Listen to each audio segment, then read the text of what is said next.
পশ্চিমবঙ্গের তৃণমূল নেত্রী মমতা বন্দ্যোপাধ্যায় বাংলাদেশে ধর্মীয় সংখ্যালঘুদের নিরাপত্তা নিয়ে বক্তব্য রাখেন। পরিস্থিতি মোকাবেলায় জাতিসংঘের পাশাপাশি নরেন্দ্র মোদীর হস্তক্ষেপও চেয়েছেন মমতা। বাংলাদেশটা অন্য দেশ, এটা আমার এখতিয়ারের মধ্যে পড়ে না, এটা সেন্ট্রাল গভর্নমেন্টের এখতিয়ারের মধ্যে পড়ে। কিন্তু এই হাউসে থেকে আমি একটু বলতে চাই, মমতার এমন বক্তব্যে বিস্ময় প্রকাশ করেছেন বিএনপি মহাসচিব।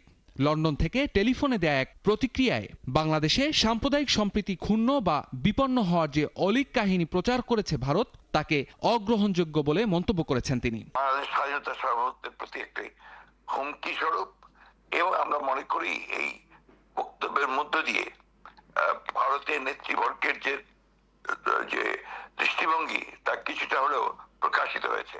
পশ্চিমবঙ্গের মুখ্যমন্ত্রী মমতা ব্যানার্জির এই মন্তব্য তার অবিলম্বে প্রত্যাহার করা উচিত।